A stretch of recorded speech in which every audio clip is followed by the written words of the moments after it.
Hello everyone and welcome back to my YouTube channel. So today's video is about frequently asked questions in GPAT and few of the strategies to solve the GPAT paper.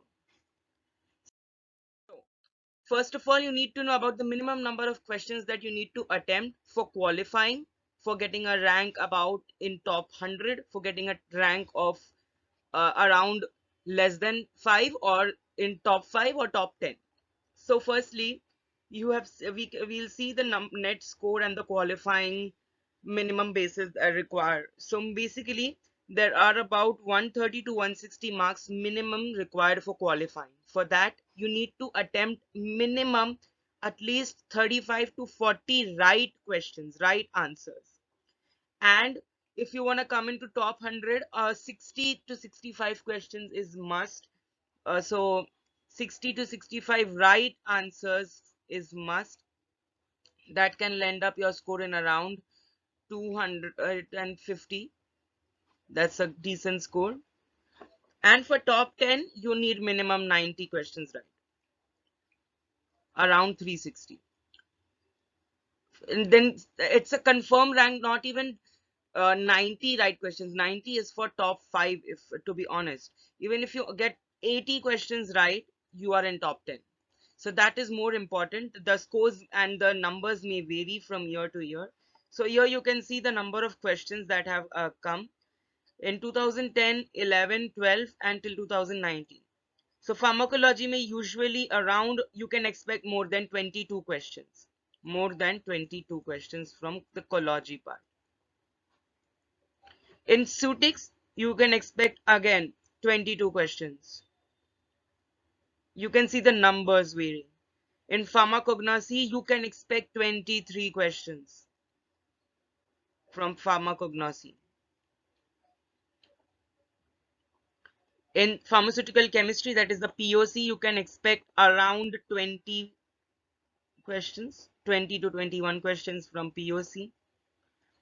From jurisprudence, you can expect around 12 or so. And that it also includes jurisprudence, biotechnology, biopharmaceutics, some miscellaneous subject questions. You can expect the remaining, that is around 30 to 35 questions from your other subjects like HAP, pathophysiology, biochem, microbiology, etc. Pharmaceutical quality assurance is also one of the subjects from which questions have been asked before. So you can have a look at that subject as well. And here is the score, like if you attempt 50, at 35 are right, 15 are wrong, you get a score of around 140. And the negative score is 25, so your total score becomes 125. So if you are attempting 50 questions, if 35 are right, your chances for qualifying are very less. So see to it that if you are attempting 40 questions, all the 40 questions are right, because then only you can get around 160 marks, which is good enough for qualifying. If you're attempting 60 questions and 35 are right, 25 are wrong, your total score is again less. So see to it that you do not give too many wrong answers as well. If you are attempting more, that's okay, but you're attempting more, so the number of correct answers should be more. You should be confident enough. Like this is a very good score, you can see. If you're attempting 90, you're getting 60 right. Even if you're getting 30 wrong, that's okay. You are qualifying with a decent score. So this is what is important. Your rational, you have to analyze the paper. You have to analyze the marks. When you're solving the paper, you need to see that how many marks you need to qualify, how many marks, how many questions you need to attempt right. So according to me, if you want to qualify, around 40 right questions you have to attempt. 40 right questions for a good rank in around top 100. I would suggest you to have at least 55 right answers and no wrong answers. For getting a rank in top 10, at least you need to have 80 right answers. And for getting a rank in top 5, of course, 90 questions right. So these numbers may be variable with depending on the year and the situation, but yes, these you could just correlate your position with those numbers. So how to solve the paper? You have to solve the paper in 3 rounds. Number 1 round is solving only the questions that you are confident on. Suppose if there are 125 questions, you are confident on around 35 questions. Solve those 35 questions first. Then in the second round, you can attempt those questions where you have doubts between 2 or 3 options. So that can help you if you're confident, if you are, because if you at the beginning only you try to attempt all the questions, and if you give the wrong answers, and if you are not confident, the level of confidence drops down. So it's better that you attempt those questions that are right and you know in the beginning, so that your confidence level remains at a higher level. And the round 3, in the final round, you can attempt for those questions where you have doubts with that which could be the right answer. And if you aren't confident, just leave it, do not attempt. But yes, if you are a little also sure, then go for it, do not leave it, but try to attempt. Again, I'm repeating the same thing, 40 right questions for qualifying. That is very important, 40 right questions for qualification. Next, if we go to see, we have the theory, the type of paper in GPAT. Whenever you're going for an examination, it's like a NIPER. The GPAT and NIPER are similar, like they have a similar online basis questions. So because it's a computer exam, so you need to know that how you have to give the exam. If you don't know that, at the time you'll be confused. Even GATE is similar to that, GATE exam. So this are the different symbolic representations. It will appear green if you have given the answer, if you have answered it. It doesn't mean that your answer is right, it's not validating, it's just saying that you have given the if you have attempted the question.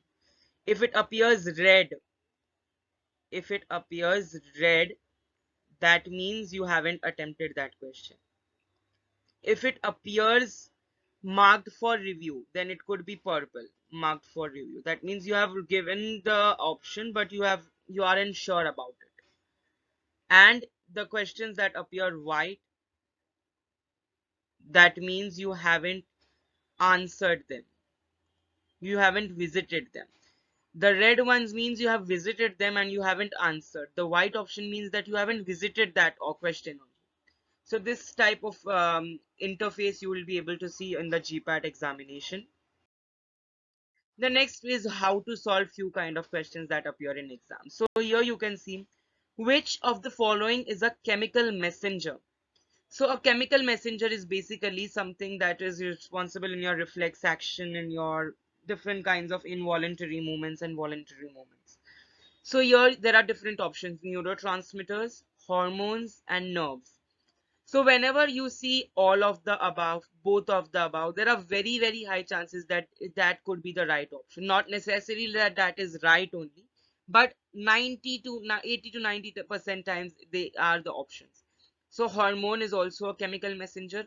Neurotransmitters like acetylcholine, adrenaline, dopamine, serotonin, GABA, glycine, glutamate, they are also neurotransmitters, chemical messengers. So here the right option is D. Whenever you see the option is none of the above, that means that is not the answer. Mostly none of the above, whenever there is in the option, you do not consider that. So you have the remaining 3 options. Here the right option is fluoride. But yes, you can see that whenever there is none of the above or so questions, you just not answer that none of the above. Instead, there are look for the other 3 options. And here see, here again the answer is all of the above. You can see the answer is all of the above. So here also both A and B. Majorly it's both A and B, none, all of the above as option. But if whenever you see none of the above, do not go for it, because that could not be the right answer. Next is match the following type of questions. So just see first that what are the numbers that are matching. Like in C here, you can see majorly submit, there is third option. So see, you can see schedule G. So schedule G stands for the drugs that are to be taken under medical supervision only. This is the right answer. So even if you know one, you can just eliminate one option. So here C there's two. So that means this option is straight eliminated. Now the scene is between these 3 options. Now again try to correlate what are the 2 options wherein you are getting the same number. Here you can see D mein there is one. Here also you can see that D mein there is 1. So now you can eliminate this option as well if you are sure about it. Next, you see that in A and B what is the option. So here you can see that A may all the 4 options are different. So that means you cannot rely on this. Here you can see that B may there are 2 options that are having the second answer, second point. So similarly, you can eliminate this also, and then you can get the right answer as 2. So elimination method is very useful in match the following, but sometimes it's not always necessary, that if they are same, that means in one of them only is the answer. If they are same, then that means both of them are not answered and the third option is the answer. So just be sure while having a look at it. Next you have is the repetition of words. So repetition of words majorly include, there are some options wherein the same words are repeated, wherein the same kind of thing is repeated in 2 options. So there are very high chances that that could be the right answer. Here you can see an epidemic means simple application of medicament on the skin. An epidemic means application of medicament by rubbing. So here you can see that there are many repetitions of options. So you can just have an idea. So the next you can see is elimination and logical method. In elimination and logical method, you have to just eliminate the options that you do not relate with. So that will reduce the number of options available for you, and it will create a less panicky situation for you. Logical questions are basically insomnia. Here you can see, let's study it with an example. Insomnia is no sleep. Is no sleep. So which of the drugs does not causes insomnia? That means indirectly the question is saying which of the drugs causes sleepiness. So now here you can see barbiturates. Barbiturates causes sleepiness. They are sedative hypnotics. It causes sleepiness, so it does not cause insomnia because insomnia is a sleeping disorder. Monoamine oxidase. They are MAO inhibitors. Caffeine. MAO inhibitors are basically they are rasagiline, selegiline. They are also used in MAO inhibitors in the treatment of Parkinsonism. Beta blockers. The beta blockers is related with the heart. Basically, beta 1, beta 2, there are different receptors. Beta 3 is an adipose tissue, beta 1 is in heart, beta 2 is in bronchi and smooth muscles. Caffeine is said to be CNS stimulant. Many people drink tea at night so that they do not fall asleep. So barbiturates causes sleepiness. Caffeine does not causes sleepiness. Beta blockers does not causes sleepiness. MAO inhibitors does not causes sleepiness. So the right option could be barbiturates. So here like this, if you know about the different other options, logically you could solve the questions if you know the meaning of the same. Even if you don't know what is the other three ka action, but if you know that what is one option ka action, you can just correlate it with the others.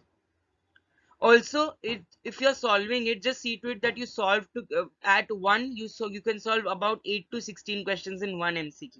How? Suppose if this is the question, which of the drugs does not cause insomnia, so you see to it that you know about the drugs that causes insomnia. That will solve one answer. Then you know about the drugs which does not cause insomnia. Then you see the options, what are the barbiturates, what are the examples, what is the MOA. Then you see beta blocker, what is the classification. Then you see MAO inhibitors, study about the pharmacokinetical properties. If there is caffeine, study about any adverse drug reactions, any interactions. So even if you go to see, suppose if you know that the answer is barbiturate, simply marking it and going ahead is okay. But yes, if you also want to score for a better, if you want to explore more, you can see to it that you have knowledge about the other options as well, so that you at once you can solve multiple number of MCQs in a single question only, and it can cover your syllabus as well. Giving mock test and downloading the apps that are responsible for this is very essential. Like here you can see GPAT practice paper. You can download this application and you can give answers to those MCQs. You can even get analysis for the same. There are many such apps available online, or even on Google. If you just type GPAT MCQs or something like that, practice papers, you'll get multiple papers. This is a site for your for attempting the questions, that is pharmacy and paramedical examinations. So on this toppersexam.com you can give mock test as well. So that's all for today's video. I hope you all enjoyed it and liked it. Thank you so much for watching the video.